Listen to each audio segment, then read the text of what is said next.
Hər vaxtınız xeyir. Bugün sizlərlə birlikdə çox maraqlı bir səyahətə çıxırıq. Bu, Azərbaycanın iqtisadi hekayəsidir.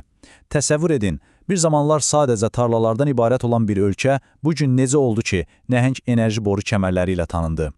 Yəni bu təkcə rəqəmlərdən ibarət bir hekayə deyil, əslində bir millətin böyük transformasiyası, dəyişim və inkişaf hekayəsidir. Baxın, bugün beynəlxalq hesabatlarda Azərbaycanı məhz belə təsvir edirlər. Yəni, gəlirləri yüksək, insan inkişafı yüksək olan bir ölkə. Amma bu həmişə belə olmayıb, elə deyilmi? Bəs biz bu nöqtəyə necə gəldik? Bu uğurun arxasında hansı böyük addımlar, hansı tarixi dönüşlər dayanır? Gəlin, elə bu sualların cavabını tapmaq üçün səyahətimizə başlayaq. Yol xəritamız isə belədir. Əvvəlcə bugünkü vəziyyətə baxacağıq, sonra zaman maşınına minib keçmişə gedəcəyik. Əvvəl aqrar dövrə, sonra sənayeləşmənin yüksəlişinə.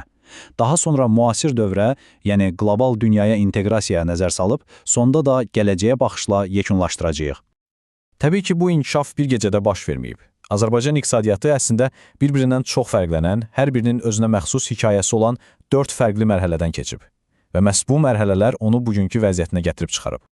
Bax, bu zaman xətti sanki ölkənin iqtisadi DNT-sidir. Hər şey 1900-cü ildən əvvəlki aqrar dövrlə başlayır, sonra ilk neft bumu gəlir, ardınca böyük sənaye təkanı və nəhayət bugünkü qlobal inteqrasiya dövrü. Yəni, bugün gördüyümüz hər şeyin təməlində məhz bu 4 mərhələ dayanır. Deməli, gəlin zaman maşınımıza minək və ilk dayanacağımıza yollanaq, hər şeyin başladığı o nöqtəyə, yəni 1900-cü ildən əvvəlki Azərbaycana. Görəsən, o zamanlar ölkənin iqtisadi mənzərəsi necə idi? Təsəvvür edin, o dövrdə Azərbaycan tamamilə bir aqrar ölkə idi. Yəni, iqtisadiyyatın ürəyi kənd təsərrüfatında döyünürdü. Demək olar ki, hər şey, insanların dolanışığı, ticarət, hər şey birbaşa torpağın bərəkətindən asılı idi.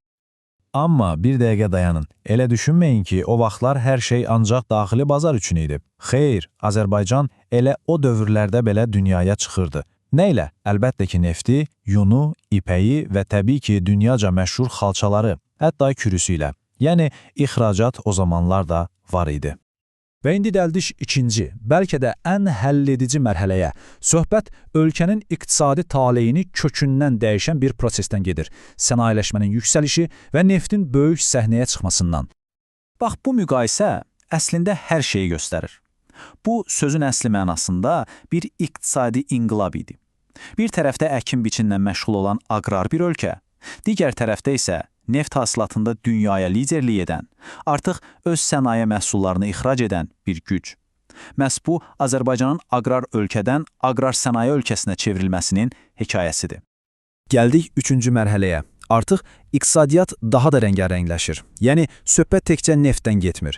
Baxın, Gəncədə nəhəng alüminium zavodu, Daşkəsəndə flis saflaşdırma kombinatı, Sumqayıtda boru prokat və sintetik kauçuk zavodları, Mingəçevirdə su elektrik stansiyası, hətta Bakıda meişət kondisionerləri zavodu.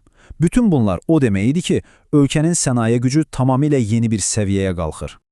Amma bir məsələ var.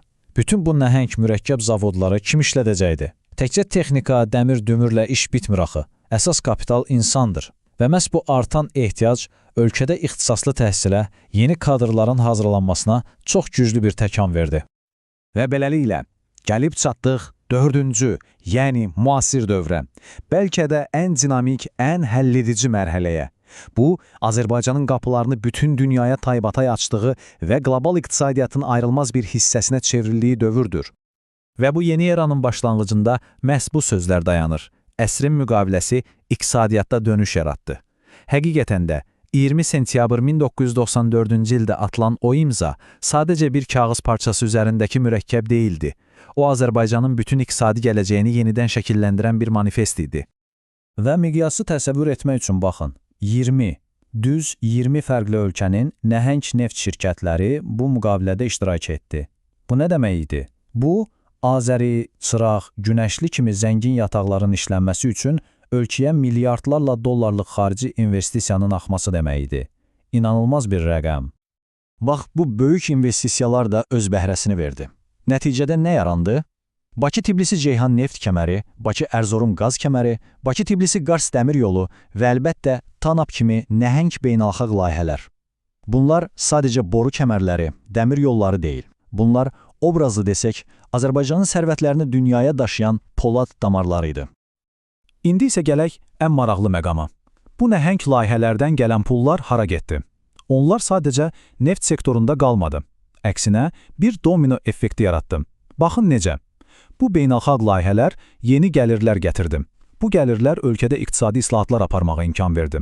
Bu islahatlar da öz növbəsində nəqliyyat, kənd təsərrüfatı, turizm kimi qeyri-neft sektorlarını gücləndirdi. Nəticədə nə oldu? İnsanların gəlirləri artdı, sosial problemlər həll olunmağa başladı. Yəni, bir zəncirvari reaksiya baş verdi. Yaxşı, bura qədər hər şey aydındır. Keçmişi və bugünü gördük, bəs gələcək? Bütün bu güclü təməlin üzərində Azərbaycan öz dayanıqlı gələcəyini necə qurmağı planlayır?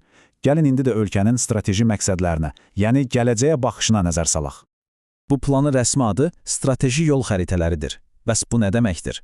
Əslində bu, hökumətin hazırladığı çox əhatəli bir proqramdır. Məqsəd, ölkənin bütün regionlarının potensialını nəzərə alaraq, iqtisadi islahatları davam etdirmək, iqtisadiyyatı daha da gücləndirmək və insanların həyat keyfiyyətini yaxşılaşdırmaqdır. Və bu yol xəritələrinin ürəyində dayanan əsas məqsədlər bunlardır. Birincisi, Azərbaycan iqtisadiyyatını daha da gücləndirmək. İkincisi və bəlkə də ən vacibi, neft gəlirlərindən asılılığı aradan qaldırmaq. Yəni, iqtisadiyyatı şaxələndirmək, çox sahəli etmək. Və bütün bunların nəticəsində əhalinin həyat səviyyəsini daha da yüksəltmək, xidmət sektorunu genişləndirmək. Məqsəd aydındır, daha dayanıqlı bir gələcək. Və beləliklə, biz Azərbaycanın iqtisadi hekayəsində yeni bir fəslin astanasına gəlib çatırıq. Amma qarşıda çox böyük və fundamental bir sual dayanır. Görəsən, Azərbaycan neftdən asılılığı tamamilə aradan qaldırıb, gələcək nəsillər üçün həqiqətən də şaxələndirilmiş, dayanıqlı bir iqtisadiyyat qura biləcəkmi? Bu, cavabını yalnız zamanın və atılacaq addımların verəcəyi bir sualdır. Bu mövzunu mənimlə birlikdə araşdırdığınız üçün təşəkkür edirəm.